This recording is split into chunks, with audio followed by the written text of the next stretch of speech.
मित्रों, जय श्री हरि। परम पूज्य गुरुदेव भगवान की कृपा से आज हम आपको भगवान सोमनाथ के मंदिर की कुछ रहस्यपूर्ण बातें बताने वाले हैं। मित्रों, पूरे भारत देश में भगवान शिव के 12 ज्योतिर्लिंग स्थित हैं।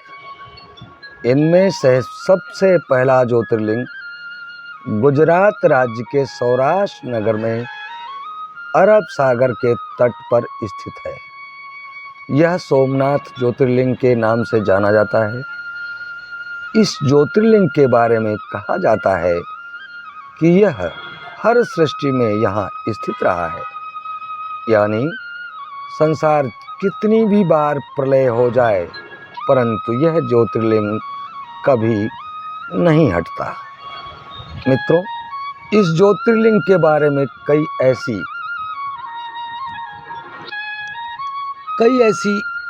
बातें हैं जो आप सबके जानकारी में देनी है।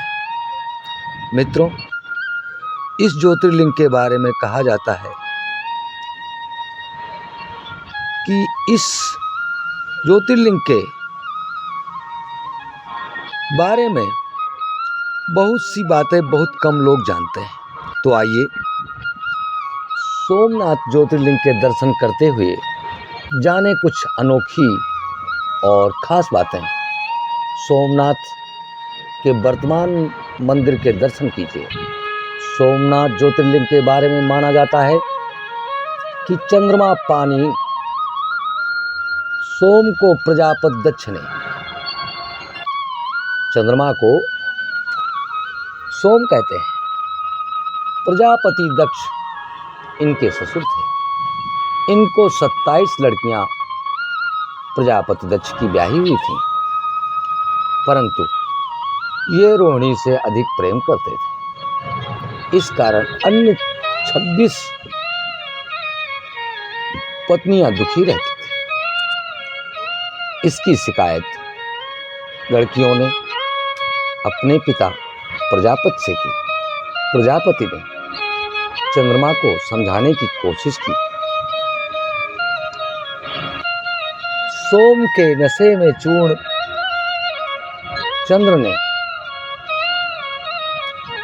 कुछ अनुचित वचन कहे, जिससे दक्ष प्रजापति क्रोध में आए और उन्होंने कहा कि तुम जिस सोम रस के बल से इस तरह से हमसे बात करते हो, वही सोमरस तुम्हारे क्षय रोग का कारण बनेगा। मित्रों, इसीलिए शराब पीने से टीबी आदि लंग्स की बीमारियां होती हैं। मित्रों, जब चंद्रमा को श्राप मिली तो ये बात अग्नि की तरह सारे संसार में फैल गई। सभी पत्नियां दुखी हो गईं। तब सभी पत्नियों ने भगवान शिव की आराधना के लिए अपने पति, जो क्षय रोग से ग्रसित था, चंद्रदेव को मनाया और पत्नियों के साथ सोम ने इसी स्थान पर भगवान शिव की घोर तपस्या की। अरब सागर के तट पर शिव जी की तपस्या के कारण इससे प्रसन्न होकर शिव प्रकट हुए और चंद्रमा को वरदान दिया। चंद्रमा ने जिस शिवलिंग की स्थापना और पूजा की, वह शिव जी के आशीर्वाद से सोमेश्वर यानी सोमनाथ कहलाए। मित्रों, सोमनाथ मंदिर की दीवारों पर बनी यह मूर्तियां मंदिर की भव्यता को दर्शाती हैं। स्कंद पुराण के प्रभास खंड में उल्लेख किया गया है कि सोमनाथ ज्योतिर्लिंग का नाम हर नए सृष्टि के साथ बदल जाता है। इस क्रम में जब वर्तमान सृष्टि का अंत हो जाएगा और ब्रह्मा जी की नई सृष्टि करेंगे, तब सोमनाथ का नाम प्राणनाथ होगा। प्रलय के बाद जब नई सृष्टि आरंभ होगी तब सोमनाथ प्राणनाथ कहलाएंगे। सोमनाथ के सेवक नंदी महाराज मंदिर में विराजमान होकर शिव जी का ध्यान कर रहे हैं। स्कंद पुराण में बताया गया है कि सृष्टि में अब तक 6 ब्रह्मा बदल गए हैं। यह 7वें ब्रह्मा का युग है।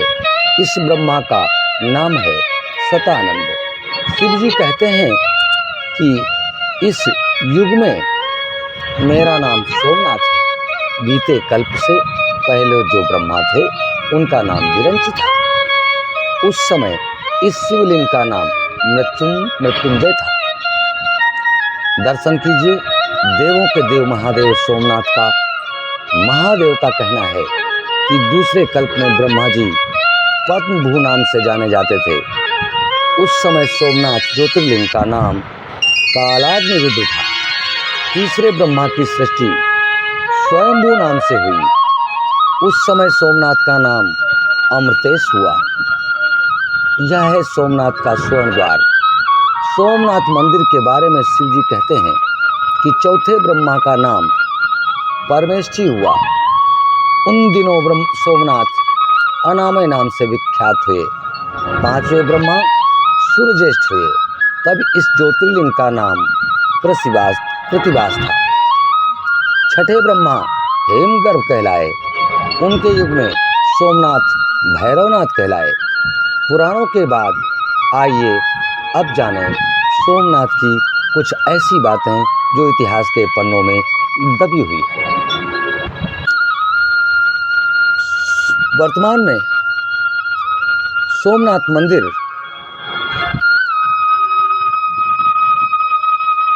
भारत के पूर्व गृह मंत्री लौह पुरुष सरदार वल्लभ भाई पटेल ने अपने अथक प्रयास से कराया था।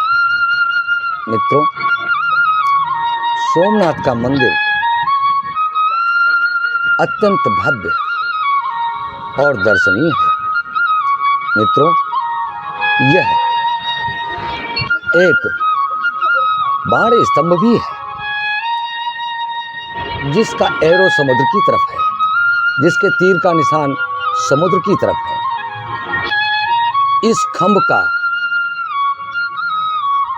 यह मतलब है कि यहां से अगर सीधी लाइन खींची जाए तो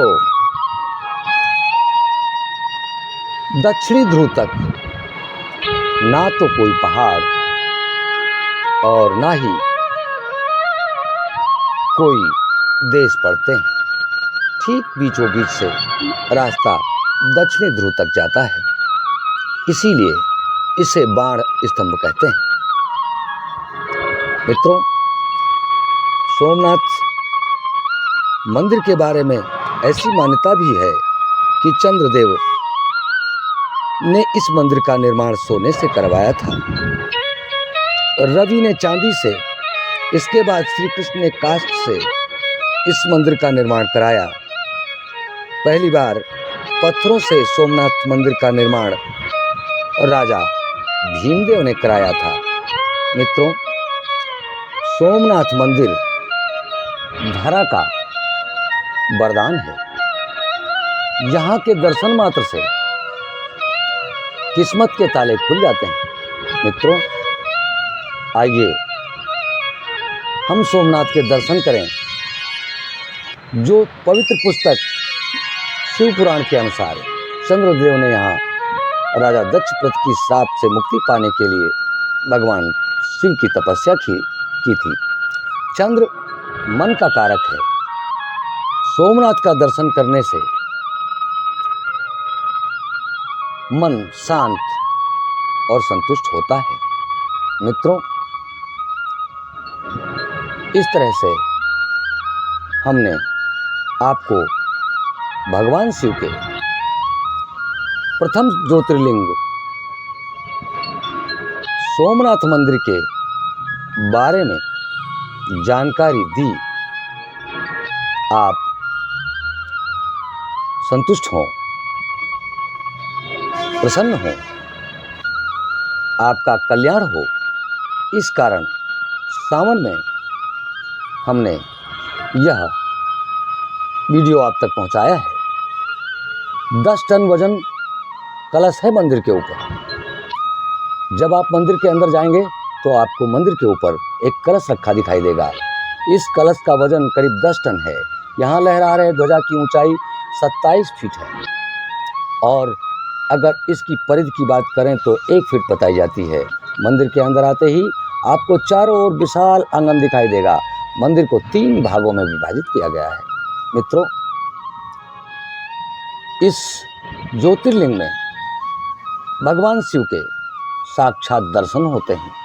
समुद्र के किनारे मंदिर के दक्षिण में एक बाण स्तंभ है। ये बाण स्तंभ बहुत प्राचीन है।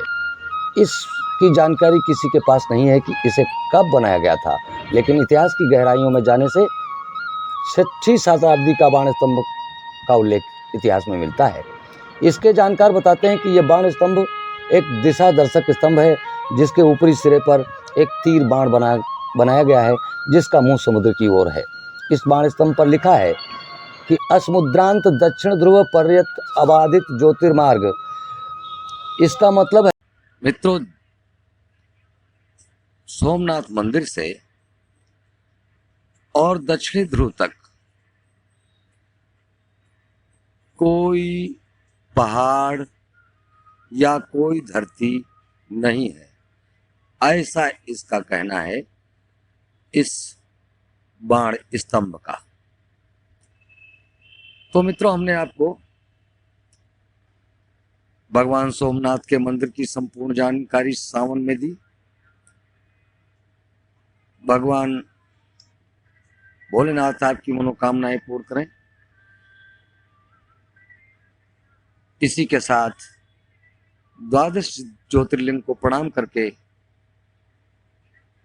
और इस दर्शन लाभ को संपन्न कर अनंत पूर्ण मुद्दाओं को कमाएं।